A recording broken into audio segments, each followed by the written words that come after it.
All right, let's talk about an image that is probably baked into all of our brains, the caveman. It's this idea we all think we know, right? But the reality is so much more fascinating and, frankly, a lot more impressive than the myth. So let's dive in. You know exactly who I'm talking about. The brutish, club-wielding guy, kind of hunched over in a dark cave. We see him everywhere, in cartoons, museum displays, you name it. It's a really powerful and simple image of our deep past. But how true is it really? Well, here's the spoiler. It's not very true at all. In fact, pretty much everything about that popular image is one of the most persistent and, honestly, misleading ideas about human history. The real story is so much better.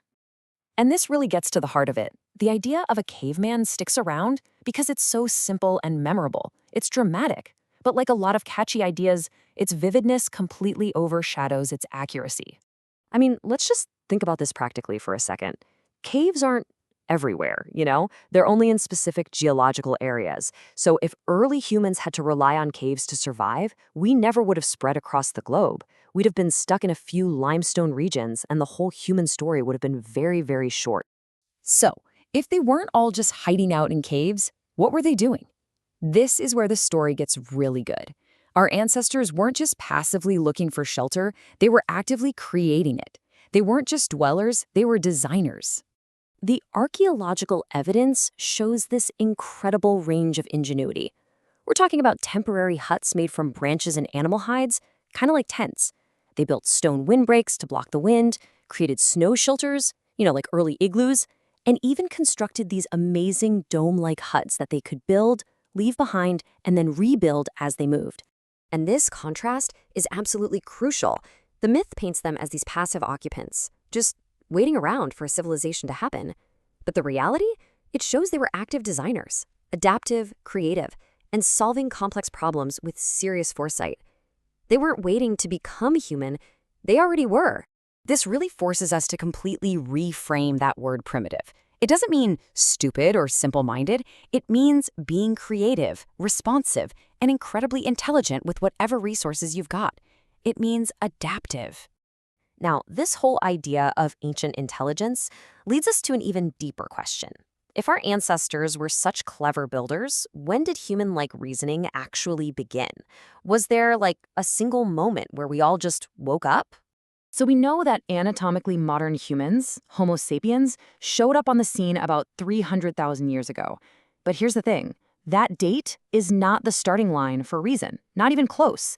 The foundations of thought were being laid down long, long before that. Yeah, instead of a sudden flash of insight like a light switch flicking on, it's way more helpful to think of the emergence of reason like a dimmer switch. It wasn't off one moment and on the next.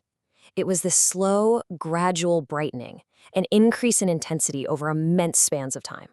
And we see signs of this early proto-reason all over the archaeological record. I mean, early hominins were planning hunts, which means you have to think about the future. They were selecting specific materials for tools and carrying them over long distances. They made tools not just for the job right in front of them, but for needs they anticipated having later. That's not instinct, that's foresight. But you know what? This story of reason doesn't even start with our human ancestors. To really understand it, we have to zoom out even further and look at the continuous story of life itself. You can pretty much break down all complex behavior into these steps. And what's amazing is that even the simplest organisms show the first two. They respond to their environment, and they act in ways that are clearly directed toward a goal, like finding food or getting away from danger. This observation is just incredible. The biologist James Harvey Robinson was watching a tiny amoeba through a microscope, and he saw it search for food, wrap itself around a particle, and if it was something it didn't like, it would spit it back out. That's a simple, goal-directed action. This ability to sense, to choose, and to act, it's fundamental to life itself. So if we rewind the film of life, we see this incredible layering effect. Billions of years ago, single cells were already sensing and responding.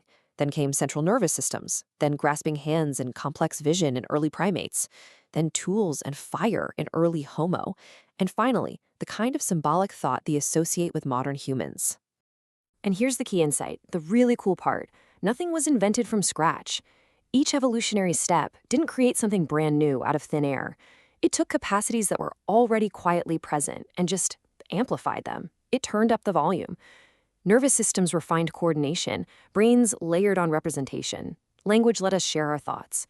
So, what's our deal then? What makes humans so special? Well, it's not that we have reason, but the sheer scale of that amplification. We stack it on top of itself. We can reason about our own reasoning. We share it through symbols like language and art. We preserve it across generations through culture. And maybe most profoundly, we can turn it back on ourselves and have self-awareness. And what's so powerful about looking at it this way is that it connects you, sitting here right now, directly to that immense story. Your gut feelings, your emotions, they predate your thoughts by eons. You aren't separate from the history of life. You are its most recent, most curious expression. Which leaves us with this one final fascinating question to just chew on. The fact that we can even have this conversation, that we can look back and trace our own story to its simplest roots, that's evolution becoming aware of itself. So the question is, what happens next?